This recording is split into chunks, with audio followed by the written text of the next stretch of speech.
Alright guys, we had yet another Everdark Sovereign to conquer here in Elden Ring Nightreign, this time in the form of the Darkdrift Knight. Now just like with the Gape and Jaw enhanced fight, it's essentially the exact same where you start off the fight in phase 2 for the boss and pretty much all his moves are exactly the same as it was back inside of the original fight. So as long as you remember how phase 2 works for that boss, then you should be pretty much set for the first half of the fight. But once he gets into his third phase, when things kind of start changing up a little bit. And once he enters the third phase, that's when his movesets changes quite a bit. So now he starts using a spear, kind of like a bow and arrow, capable of shooting rays of light with it. He also starts using his spear, kind of like a twin blade, capable of hitting some pretty wide ranges. So as long as you're careful and watch where he's swinging, you should pretty much be able to avoid like 75% of his moves. So as long as you're just cautious, keep calm, this is a pretty easy boss fight. And let me know how you guys feel about these Everdark Sovereign bosses. As always, don't forget to leave a like and subscribe new here. Drop awesome content channel nearly every single day. And yeah, let's go ahead and get today's awesome gameplay. You already know I'm gonna have to be rocking the aura farming king himself, Wilder. So hopefully we get some pretty decent teammates. I see we have a guardian and also executioner, pretty good characters. Is that Hatsune Miku? Honestly, I'm excited for the Sonic Racing game, and not even because C's a part of it. I don't really know too much about her character or anything, but it's just cool to see that they have so many collab characters inside this racing game in general.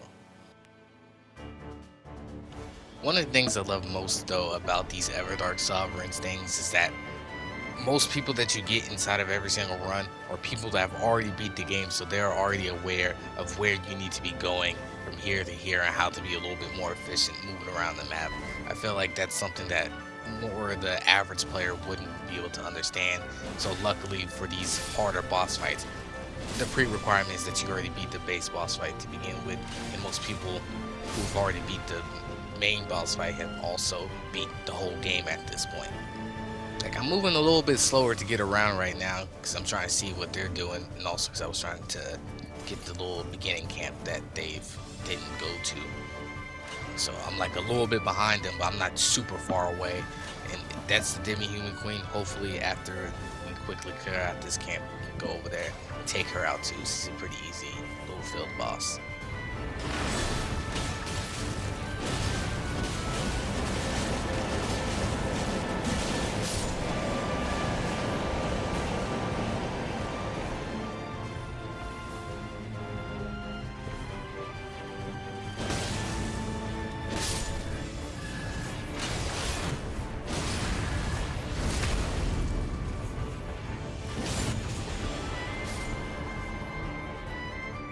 Let's see what rewards we got.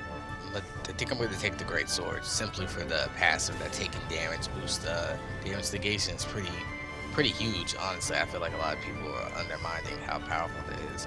That way you can take an extra few hits after getting hit the first time. I was able to convince the randoms to come over here to the Demi-Human Queen, so we can get some, well, at least one free level off of this and possibly decent reward.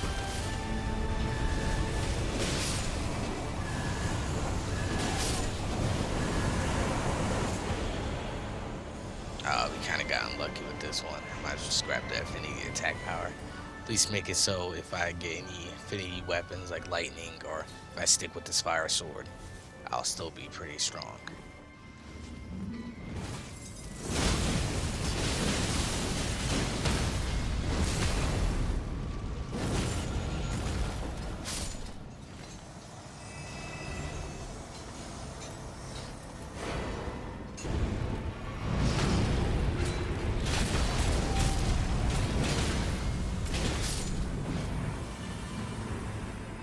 Oh, we just got blessed by the Nightreign gods by having the Crucible Knights here.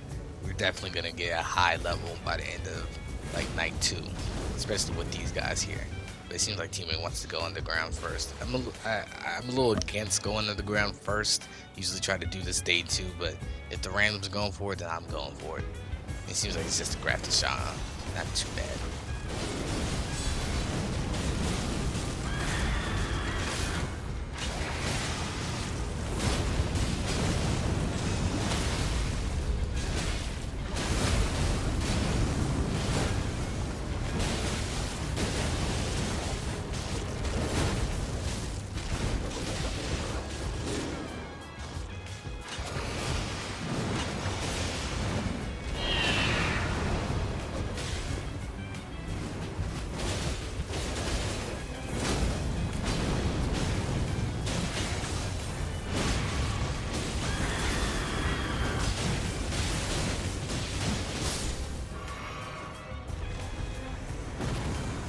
Dang, if only I was another character, then both of these weapons would actually be pretty viable for me.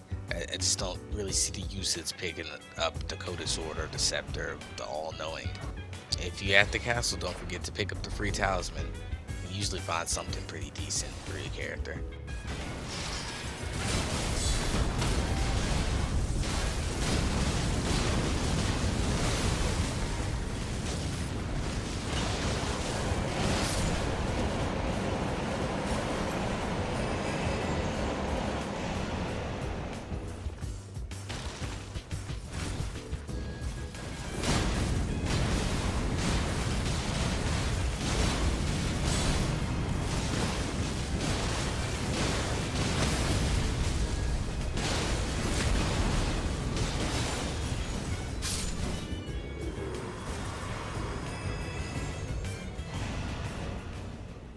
Getting to the end of night 1 at level 10 is actually pretty dang huge, and we got the Royal Revenant. That's pretty easy boss fight to begin with too. So really, if we can continue the progress of killing bosses and getting our levels up, we should be selling through this with literal ease.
Only thing I dislike about that Royal Revenant is its combo.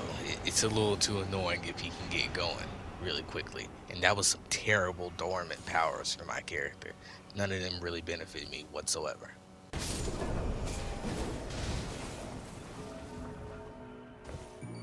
Here's hoping that we can take on a few of these field bosses around the map so that way we can get our levels up and possibly get our hands on either some legendary, maybe use some epic weapons, anything good, so that way we can breeze through this final boss fight at the end of the day.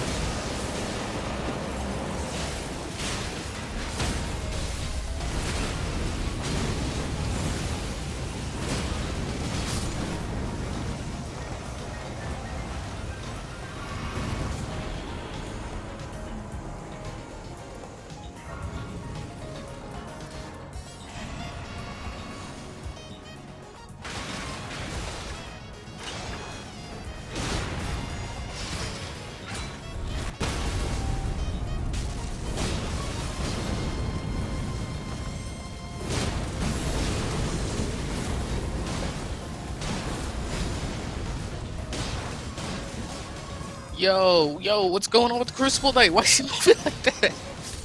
What? Did we break him? Oh, why was he moving like that? I think maybe the Guardian saw it too, because that was just weird. I wonder what boss is on top of this roof. Hopefully it's a easier boss fight. And it's the Deathrite Bird. Definitely not my favorite of the field bosses that you can get, but hopefully this is a good enough team that we can actually handle it.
No, no, no, no, I'm not trying to go. Oh my god, I slingshot myself off the roof. Now I gotta run all the way back up there. Luckily, a teammate got him up, but still, now I gotta run all the way back up there just to get a part of the fight again. Alright, I have returned.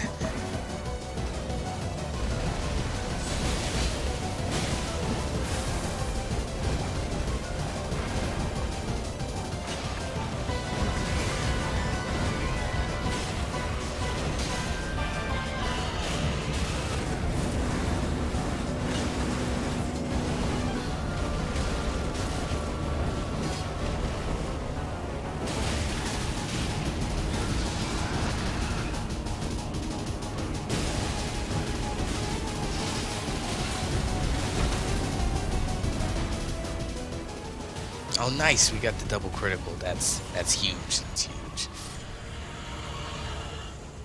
Alright, here's hoping that we actually get some pretty decent rewards out of it. It's purple, and I got unlucky. A halberd and a meteorite staff. Two things I do not need as a wilder.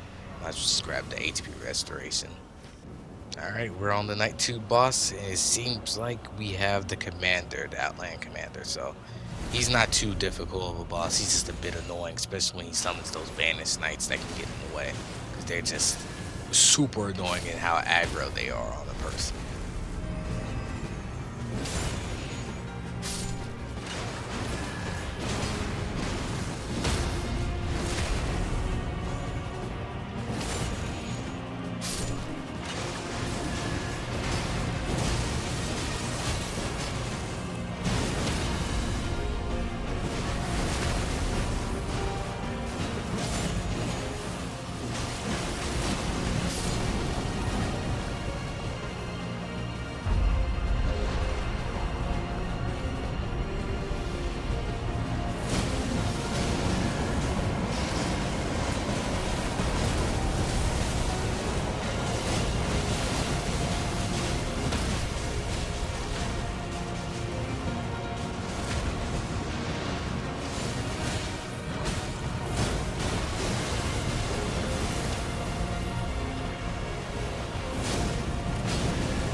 Alright, now all that's left is to take on the Night Lord. Hopefully, homeboy, Darkdrift Knight don't give me too much of a hassle. This team is a pretty decent team, though. Hachine is doing great. Zilly is hitting ton of status afflictions, so I realistically think that we got it this run. Alright, boys, here we go. Hopefully we got this one.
Now, after defeating Darkdrift Knight, you have the option to pick up his relic, this enhanced version of his relic here inside of the round table, where it has increased maximum stamina, boost attack power of added affinity attacks, and defeating more enemies fill up the art gauge. Now, this works perfectly in synergy with the Night Lord's relic, which basically works with affinity power, so you can kind of mix and match them together.